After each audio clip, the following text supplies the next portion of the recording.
जय गुरुदेव। 22 अप्रैल 2023 को गुरु मीन राशि से मेष राशि में प्रवेश करें। तो आज हम जानेंगे कन्या राशि वालों के लिए गुरु का गोचर क्या बता रहा है। तो जैसा कि आप सभी जानते हैं कि कन्या राशि वालों के लिए गुरु जो होते हैं वो चतुर्थ भाव और सप्तम भाव के स्वामी होकर अष्टम भाव में जा रहे हैं, जहां पर राहु पहले से विद्यमान है। तो गुरु राहु का एक चांडाल योग बन रहा है और साथ साथ जब 22 अप्रैल को गुरु जाएंगे वहां सूर्य भी विद्यमान रहेंगे। तो ओवरऑल हम बात करें तो 22 अप्रैल से 14 मई का समय हेल्थ वाइज बिल्कुल अच्छा नहीं है। साथ साथ उनको अनावश्यक खर्चे हो सकते हैं और सरकार से दंड हो सकता है यदि वो इलीगल वर्क कर रहे हैं। तो ओवरऑल 14 मई तक ध्यान रखना आपको। जैसे ही सूर्य अलग होंगे थोड़ा सा हमको पॉजिटिव दिखेगा।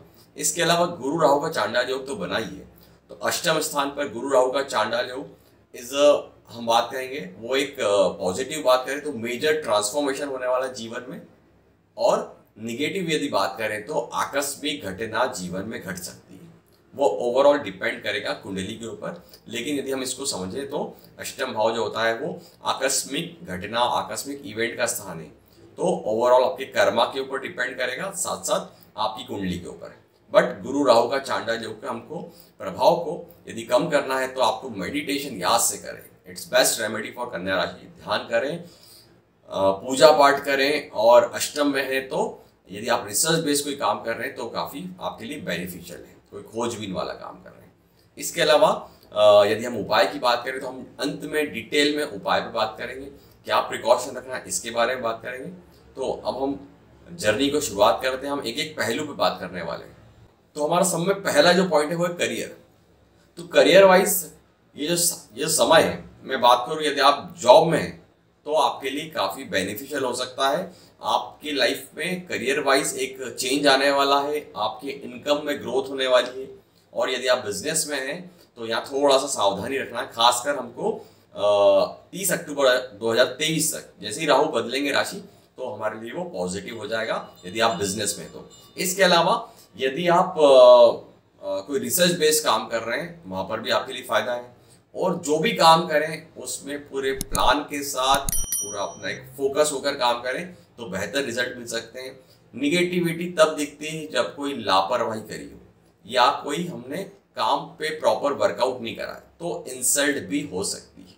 तो ओवरऑल करियर के लिए गुरु का गोचर इज एवरेज कह सकते हैं। यहाँ पर एक चीज की हमको ध्यान रखने की आवश्यकता है। दूसरा हमारा पॉइंट है फैमिली एंड रिलेशनशिप। तो फैमिली की बात करें तो ओवरऑल आपको सपोर्ट जरूर मिलेगा फैमिली से इस समय, लेकिन आपको ध्यान रखना है कि अपनी भाषा में पोलाइटनेस होना चाहिए। कहीं पे भी हमको हमारे ईगो को हायर साइड पे नहीं रखना है, हम्बल होकर बात करें तो ज़्यादा बेहतर रहेगा। और जो लोग सिंगल हैं जिनकी शादी नहीं हुई है उनको भी अपने शब्दों को कमिटेड होकर पूरा करना पड़ेगा, अन्यथा वो रिलेशनशिप खराब हो सकते हैं यदि आपने वो कमिटमेंट पूरा नहीं करा। तो इतना ध्यान रखें, यदि आप कमिट कर रहे हैं तो उस चीज़ को पूरा करें, अन्यथा रिलेशनशिप में तनाव हो सकता है। तीसरा हमारा पहलू है मैरिज। तो जो लोग मैरिड हैं उनको अपने स्पाउस से विवाद होने के चांसेस हैं, अपने जीवन साथी से लड़ाई होने के चांसेस है। तो यहाँ पर हमको जो डिफरेंस ऑफ ओपिनियन है उसका ध्यान रखना है, अन्यथा वो चीज़ हमारे लिए दिक्कत दे सकती है। अगेन मैं बात कहूँगा मैरिज लाइफ में जो हमने बात करी थी कि पोलाइटनेस जरूर रखें, अन्यथा दिक्कत हो सकती है। तीसरा, खर्चे आपके बढ़ने वाले और हो सकता है वो खर्चे संतान पर हो या ओवरऑल कुटुंब पर, तो खर्चे आपके बढ़ने वाले। फैमिली सपोर्ट रहेगा, संतान से सपोर्ट रहेगा, जो मैरिड लाइफ में इश्यूज कम आएंगे उसके कारण। तो ओवरऑल मैरिज के हिसाब से ये समय हम ठीक कह सकते हैं या एवरेज कह सकते हैं, बहुत अच्छा नहीं है। हाँ, एक और चीज़, जिनकी शादी नहीं हुई है उनके शादी होने के भी यहाँ पर योग बन रहे हैं, बट वो एक छोटा सा इंटरवल आएगा। बात करें तो ऑलमोस्ट जो दिखता है वो मई से अगस्त के बीच में एक उसमें शादी होने के भी योग बनते हैं। चौथा हमारा जो मेन पॉइंट है वो है फाइनेंस। तो फाइनेंशियल कंडीशन के हिसाब से बता दूं तो गुरु का अष्टम भाव में अच्छा नहीं मानते हैं, क्योंकि गुरु अष्टम भाव में जब भी आते हैं तो खासकर जो लोग शेयर मार्केट में ट्रेडिंग का काम कर रहे हैं या कोई स्पेकुलेशन वाला काम कर रहे हैं उनके लिए एक लॉस का समय है। और जो लोग एक लॉन्ग टर्म इन्वेस्टमेंट करना चाहते हैं उनके लिए सही समय है। साथ साथ फाइनेंशियल पॉइंट ऑफ व्यू से बात करूं तो गुरु जब भी 8th हाउस में आते हैं तो सेकंड हाउस को देख रहे हैं, तो यहाँ पर अनएक्सपेक्टेड गेन होने के भी चांसेस है, लेकिन वो भी प्रॉपर प्लानिंग के साथ करे हो। इस चीज का ध्यान रखिए। या रुका हुआ हो कहीं पेमेंट हमारा आने वाला है, उनके लिए भी एक फायदा हो सकता है। साथ साथ अष्टम भाव में आ रहे हैं तो इंश्योरेंस, कोई बीमा वाला हमारा पेमेंट रुका होगा वो क्लियर हो जाएगा, या कोई हम रिसर्च बेस्ड वाला काम कर रहे हैं या खेती बाड़ी वाला काम कर रहे हैं उसमें हमको लाभ होने वाला है।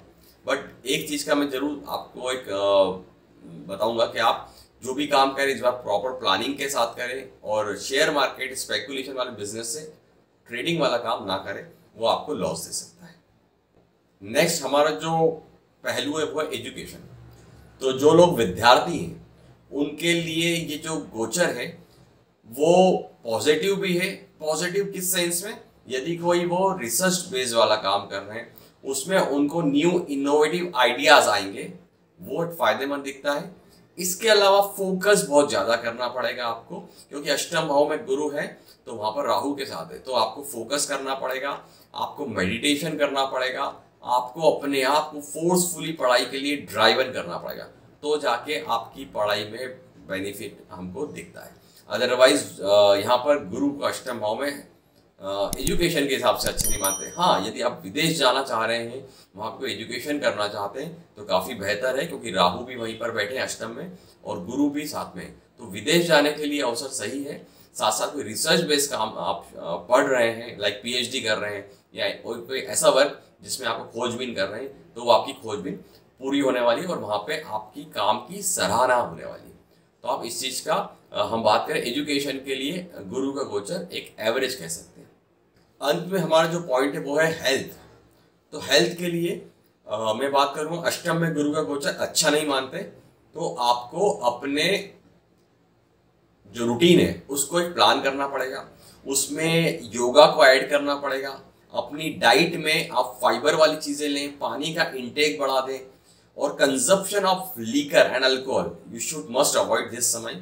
और हम बात करें तो लोग जिनका कोई हेल्थ इश्यूज चल रहा था काफी समय से, तो यहाँ पर एक सर्जरी होने के भी योग बन रहे हैं, लेकिन वो सर्जरी आपको पॉजिटिव वे में ऐसा ले सकते हैं कि जो बीमारी से आप परेशान थे तो वो सर्जरी हो जाएगी और आप ठीक होना शुरू हो जाएंगे रिकवरी की तरफ, बट सर्जरी होने के योग बन रहे हैं। और हम बात करें तो आपको यहाँ पर मेडिटेशन जरूर करना चाहिए। जिनको भी बात कर रहे हैं, हम कन्या राशि की बात कर रहे हैं, तो अष्टम भाव में गुरु आ रहे हैं तो ध्यान करना बहुत जरूरी है। अपनी हेल्थ के ऊपर वर्कआउट करना बेहद जरूरी है, क्योंकि अष्टम में गुरु हेल्थ के लिए अच्छा नहीं मानते, और अवॉइड करना है हमको स्ट्रेस को अवॉइड करें, अन्यथा वो भी एक हेल्थ इश्यूज का कारण बन सकता है। अंत में हम बात करते हैं जिसका आप वेट कर रहे थे, वो है उपाय। तो उपाय क्या करना चाहिए? तो कन्या राशि वालों को सर्वप्रथम गणपति अथर्वशीष का पाठ पढ़ना शुरू कर देना चाहिए डेली बेस पे। सेकंड उपाय, विष्णु सहस्त्रनाम को आप या तो चैंट करें या आप सुने, दो में से एक चीज कर सकते हैं, या तो आप सुने तो भी चल जाएगा, इट्स अवेलेबल ऑन यूट्यूब, और या चैंट कर सकते हैं, पढ़ सकते हैं, तो दैट इज बेस्ट। ये दो चीज करें। तीसरा, यहाँ पर हमको दान करना है, तो शिक्षा के लिए किसी बच्चे के एजुकेशन में हमको किसी को पैसे की आवश्यकता है, वो हम दे सकते हैं, जिससे जुपिटर की ब्लेसिंग्स हमको मिलना शुरू हो जाएगी।